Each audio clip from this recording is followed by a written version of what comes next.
नमस्कार, आप देख रहे हैं आज तक। आपके साथ मैं हूं सईद अंसारी। देश के सबसे विश्वसनीय, सबसे लोकप्रिय और नंबर 1 शो शंखनाद में आपका स्वागत है। इतिहास गुजरी हुई तारीखों का आईना होता है और इस आईने में मोहम्मद अली जिन्ना का चेहरा अब दिखता है। तो दिखता है जिन्ना की दागदार दास्तानों का इतिहास। भारत को खंडित कर देने वाली जहरीली सोच का स्वामी था जिन्ना। भारत कभी भी उस जिन्ना को नहीं माफ कर सकता जिसने हमारे देश को बंटवारे का दर्द दिया, मगर बखेड़ा तब खड़ा हो जाता है जब जिन्ना की शान में कोई कसीदे पढ़ दे।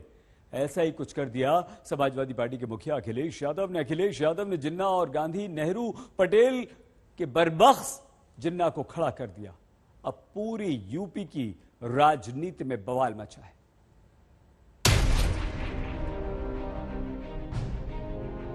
राष्ट्रपिता महात्मा गांधी, जवाहरलाल नेहरू, जिन्ना एक ही संस्था में पढ़ करके बैरिस्टर बन करके आए। यही जिन्नावादी हैं जो राम भक्तों पर गोली चलाते हैं, और जब भी ये जिन्नावादी आएंगे राम भक्तों पर इसी प्रकार से गोली चलाएंगे। ये समाजवादी नहीं है, ये जिन्नावादी सोच है, और इस सोच से पूरे देश के लोगों को बचना होगा। अखिलेश यादव जी को अगर श्री अखिलेश अली जिन्ना कहा जाए तो कोई अंतर नहीं है।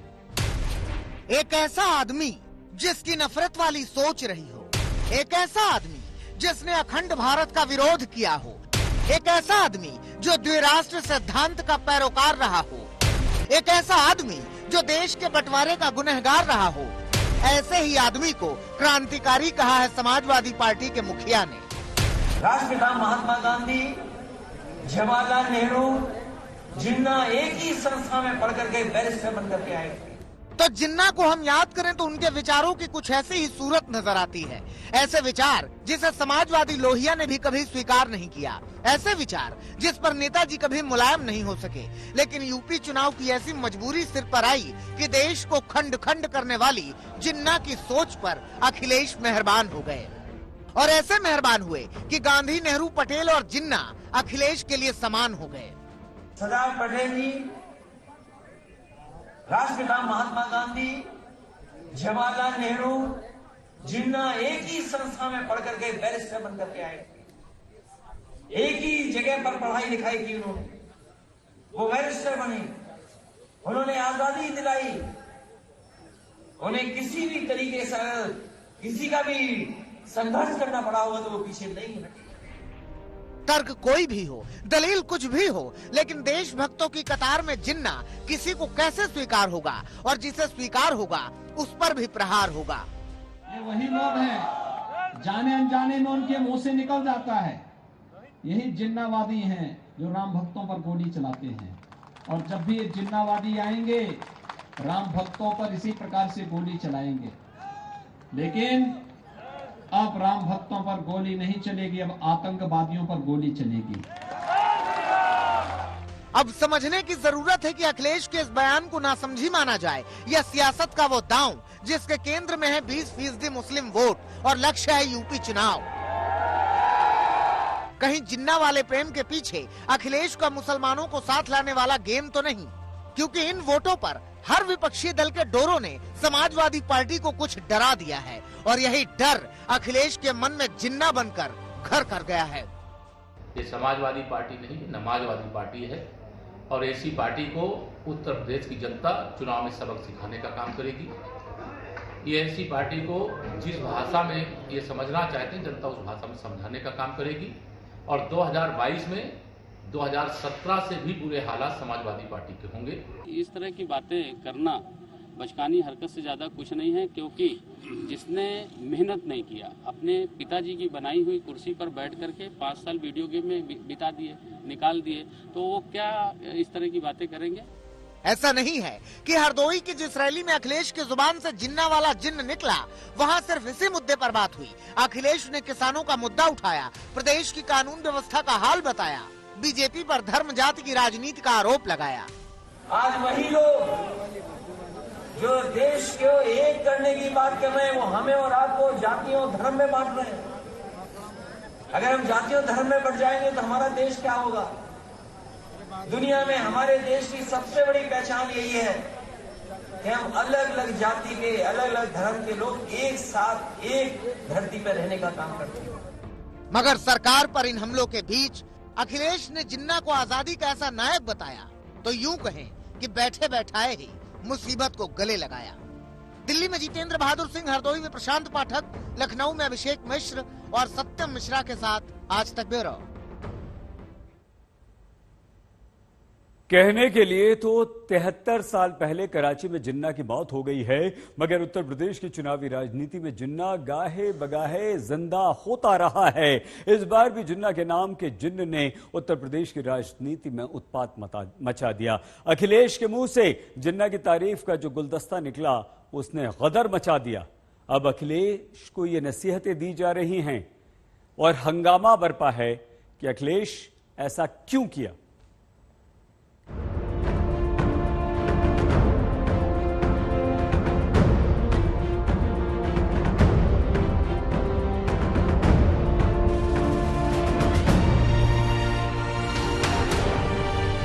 कहने को तो पाकिस्तान के बाबाए कौम मोहम्मद अली जिन्ना पाकिस्तान बनने के 13 महीने बाद ही कराची में टीबी से मर गए और ये अकाट्य सत्य है कि मरा हुआ आदमी कभी भी जिंदा नहीं हो सकता, लेकिन जिन्ना है कि फिर जिंदा हो जाता है।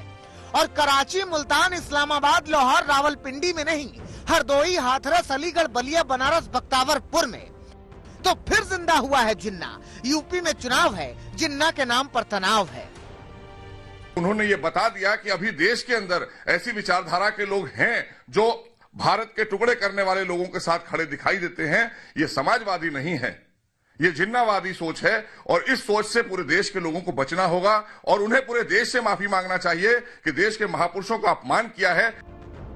जिंदा रहते हुए जिन्ना विवादित रहा, भारत के विखंडन का विलन रहा और मर जाने के बाद जिन्ना के नाम पर सियासत का संसार विस्तारित हुआ है। अखिलेश तो बोल गए लेकिन पर्देदारी हो रही है। अब लोग परेशान हैं, लोगों को यहाँ पे रोजगार नहीं है, किसान यहाँ पे आत्महत्या कर रहा है, महिलाओं पे अत्याचार बढ़ा है, चिरहरण हो रहा है, इसके बारे में कोई चर्चा न कर ले, इसलिए वो जाति धर्म की राजनीति कर रहे हैं। लेकिन आपको होशियार रहना है, भारतीय जनता पार्टी जनता के असली मुद्दों से ध्यान भटकाने का एजेंडा चला रही है। मगर वो वैसे सीधे सीधे कह रहे हैं कि अखिलेश ने अगर मुस्लिमों को रिझाने के लिए जिन्ना का जिक्र किया है तो गलत ही किया है, उससे फायदा नहीं नुकसान हो जाएगा। जिन्ना से हमारा कोई ताल्लुक ही नहीं है। तो अखिलेश यादव को ये समझना चाहिए कि अगर वो इस तरह की बात करके समझ रहे हैं कि कोई तबका या कोई हिस्सा या कोई वोटर इससे खुश होगा, वो तो गलती कर रहे हैं।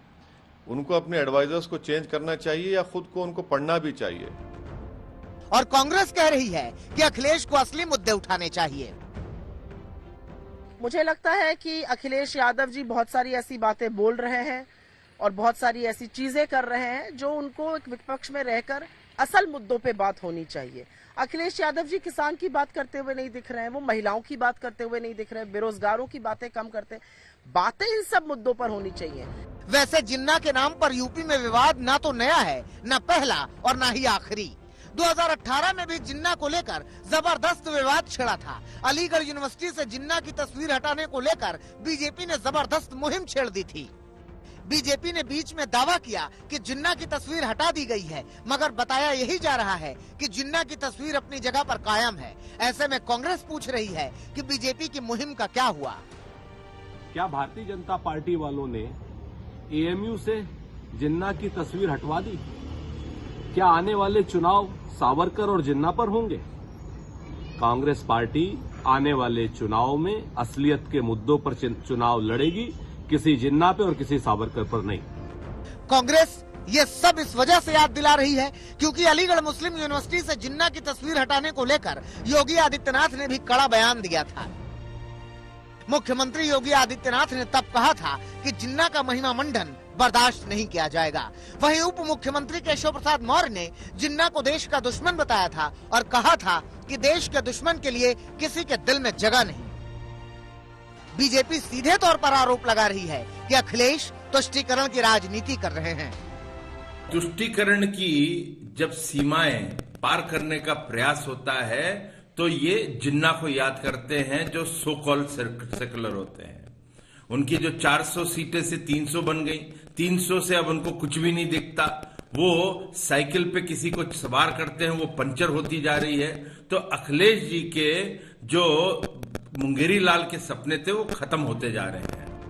सांप्रदायिक सौहार्द के लिए अगर अखिलेश को किसी क्रांतिकारी का नाम लेना ही था तो वो आसफ अली का नाम ले सकते थे, अब्दुल हमीद का नाम ले सकते थे, अशफाक उल्लाह खां का नाम ले सकते थे, लेकिन उनके जुबान से जिन्ना का नाम निकला और बखेड़े से बढ़े हुए आदमी का नाम आया तो बखेड़ा भी बड़ा ही हो गया। दिल्ली में जितेंद्र बहादुर सिंह, हरदोई में प्रशांत पाठक, लखनऊ में अभिषेक मिश्र और सत्यम मिश्रा के साथ आज तक ब्यूरो। इधर जिन्ना के नाम पर सरगर्मियां तेज हैं, उधर उत्तर प्रदेश के रण में नारी शक्ति के दम पर कांग्रेस अपना किला बनाने में जुटी हुई है। लड़की हूं लड़ सकती हूं कि टैगलाइन से उत्तर प्रदेश के सबर में उतरी प्रियंका गांधी ने महिलाओं को आगे बढ़ाने वाला एक और चुनावी दांव चला है। प्रियंका ने एक ऐसा मैनिफेस्टो जारी किया जिसमें महिलाओं के लिए सौगातों की भरमार है।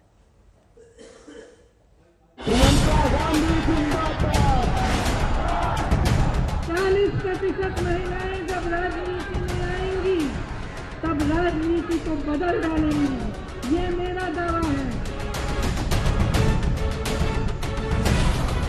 तो क्यों नहीं किसी सामान्य महिला को कांग्रेस का अध्यक्ष बनाते?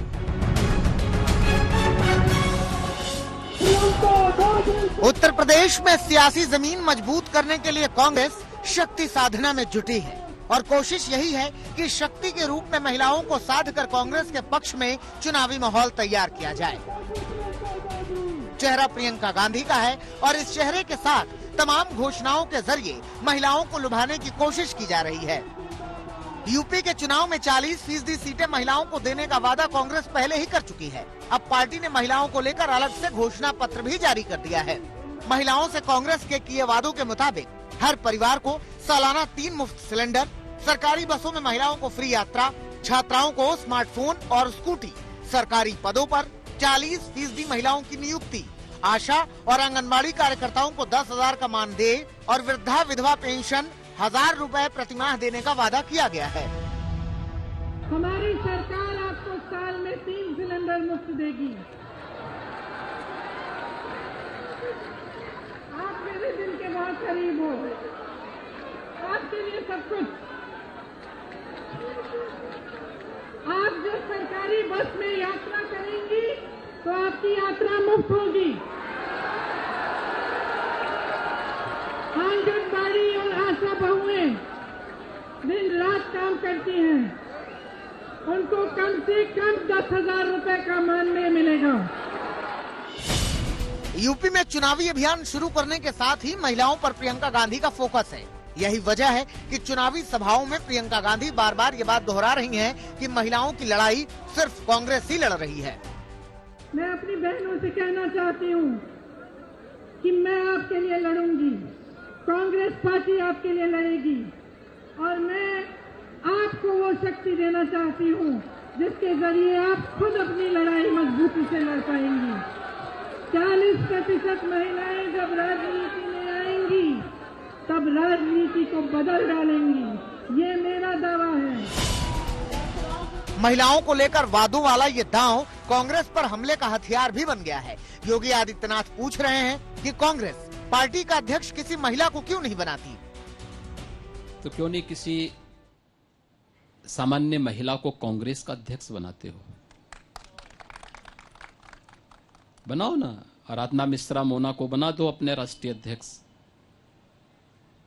और भी जो है तमाम महिलाएं होंगी कांग्रेस में जिनकी पूरी खानदान निकल गई हैं, उनको किसी को राष्ट्रीय अध्यक्ष बना दो ना। क्यों खाली पड़ा हुआ? एक राष्ट्रीय पार्टी का राष्ट्रीय अध्यक्ष का पद ही खाली पड़ा हुआ है, कई वर्ष हो गए हैं, कोई अध्यक्ष ही नहीं मिल रहा है। तो खानदान में योग्य व्यक्ति नहीं, तो इसलिए खाली रहेगा पद। हालांकि कांग्रेस के महिलाओं वाले घोषणा पत्र ने यूपी के सियासी माहौल में हलचल बढ़ा दी है और इसी बहाने बीजेपी और कांग्रेस आमने सामने हैं। माननीय मुख्यमंत्री जी से और कोई आशा भी नहीं थी। वो शुरू से महिलाओं की राजनीति में भागीदारी को लेकर विरोधी रहे हैं और इसका मैं तथ्यों और आंकड़ों से बात करती हूँ। जब वो एमपी होते थे तो उन्होंने सदन में 33% रिजर्वेशन का पुरजोर विरोध किया था, उसके खिलाफ एक लेख भी लिखा था। अब वो उत्तर प्रदेश के मुख्यमंत्री हैं, महिलाओं ने उनको बड़ा समर्थन दिया है, महिला विधायक भी हैं उनके पास, लेकिन उनकी 60 मंत्रियों की परिषद में एक भी महिला कैबिनेट मंत्री नहीं है। 2 मिनिस्टर ऑफ स्टेट है और 1 minister of state independent charge है। योगी जी की टीम 9 में भी महिलाएं नहीं है, एक भी। योगी जी की टीम 11 में भी तथाकथित एक भी महिला नहीं है। शायद आपकी इतिहास में जानकारी कम है या रुचि कम है। थोड़ा सा रुचि भी रख लें और पढ़ लें तो आपको पता चलेगा कि विनाशकाले जो आपकी नीति रही है, जो नेहरू जी ने शुरू करी, उसी का नतीजा है जम्मू कश्मीर में जो समस्या है। तो बहुत ऐसे उदाहरण हैं जो प्रियंका वाड्रा को हम लोग दे सकते हैं। सियासत में हलचल चुनाव से पहले नए समीकरणों की भी है। लखनऊ में प्रियंका और जयंत चौधरी की मुलाकात से नई अटकलों की शुरुआत हो गई है, क्योंकि भले ही समाजवादी पार्टी और आरएलडी के बीच गठजोड़ का ऐलान हो, लेकिन अब तक सीटों पर बात नहीं बन पाई है। बताया जा रहा है कि अखिलेश आरजेडी को ज्यादा से ज्यादा 15 से 20 सीट देने को तैयार हैं, जबकि आरएलडी 70 सीटों पर दावा कर रही है। हमने अपने निश्चय जनता के आगे रख दिए और जब अलायंस होता है तो हम अपने मुद्दों को आगे रख के ही करेंगे। अलायंस होते हैं, अलायंस बिगड़ते हैं, सरकारें गिर जाती हैं, सरकार में लोग शामिल हो जाते हैं, नेता पार्टी बदल के सरकार में शामिल हो जाते हैं, मंत्री बन जाते हैं। जनता को नहीं पता लगता क्यों बने क्यों हटे। कम से कम हमने पहले ये टोन सेट कर दिया, जनता को बता दिया ये हमारे मुद्दे हैं। कल को अलायंस में शामिल होंगे, सरकार में शामिल होंगे, विपक्ष में बैठेंगे, आप लोग हमसे पूछ सकते हैं। इन सब के बीच अखिलेश ने कहा कि वो चुनाव नहीं लड़ेंगे, लेकिन उनके साथ कौन चुनाव लड़ेगा और कितनी सीट पर लड़ेगा, ये सवाल बना हुआ है। इधर यूपी चुनाव के लिए प्रियंका गांधी ने भी पूरा जोर लगा रखा है और बड़ी घोषणाओं के साथ ही वो नए समीकरण भी बनाने के संकेत दे रही हैं, जिसका यूपी के चुनाव पर असर पड़ना तय है। लखनऊ में कुमार अभिषेक के साथ आज तक ब्यूरो। उत्तर प्रदेश के चुनावी समर के बाद अब बात महाराष्ट्र में मचे राजनीतिक रण की। शुरुआत तो हुई थी क्रूज ड्रग्स केस में शाहरुख खान के बेटे आर्यन खान की गिरफ्तारी से, मगर अब इस केस में महाराष्ट्र की राजनीति सनी हुई है। नारकोटिक्स कंट्रोल ब्यूरो के जोनल हेड समीर वानखेड़े पर आरोपों की बौछार करने वाले महाराष्ट्र के मंत्री नवाब मलिक ने अब महाराष्ट्र के पूर्व मुख्यमंत्री देवेंद्र फडणवीस को भी अपने निशाने पर ले लिया है। फडणवीस ने भी मलिक पर करारा पलटवार कर दिया है।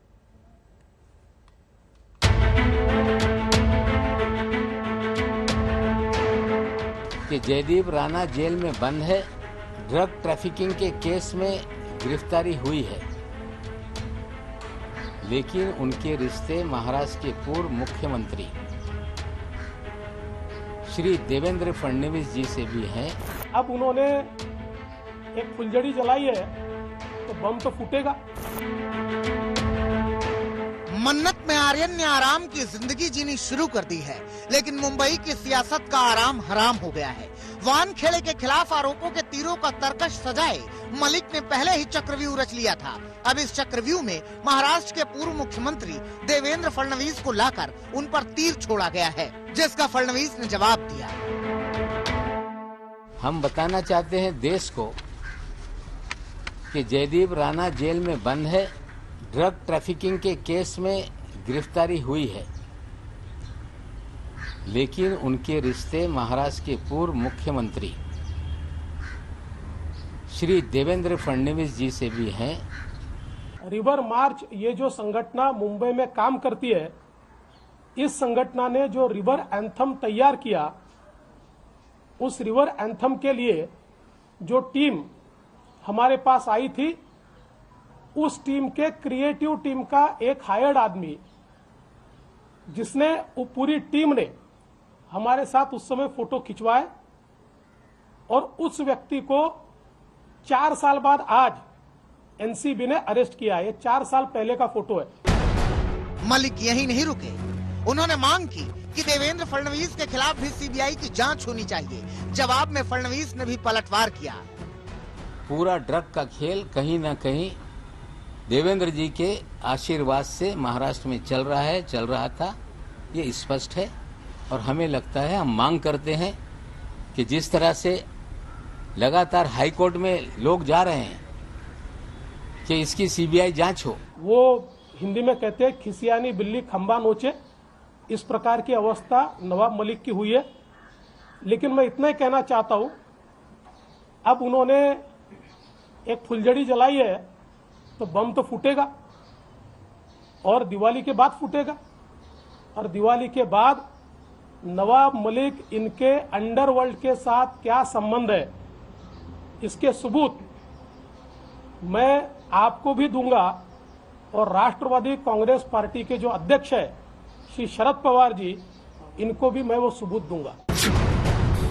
मलिक मान कर आए थे कि क्रूज ड्रग्स केस में वो फडणवीस की एंट्री करा कर रहेंगे, मगर फडणवीस कहते हैं कि मलिक हवा में तीर चला रहे हैं। समीर दाऊद वानखेड़े जो पिछले 14 साल में इस शहर में लगातार अलग अलग विभाग में काम करता है, उसके भी तबादला करने के पीछे महाराष्ट्र के पूर्व मुख्यमंत्री देवेंद्र फडणवीस हैं, और उसे लाया इसीलिए गया कि आप पब्लिसिटी करके नाजायज लोगों को फंसाया जाए और ड्रग का खेल इस मुंबई और गोवा में चलता रहे, इसलिए समीर वानखेड़े को लाया गया। नवाब मलिक इन्होंने जो आरोप लगाए हैं, ये आरोप हास्यास्पद इस प्रकार के आरोप है।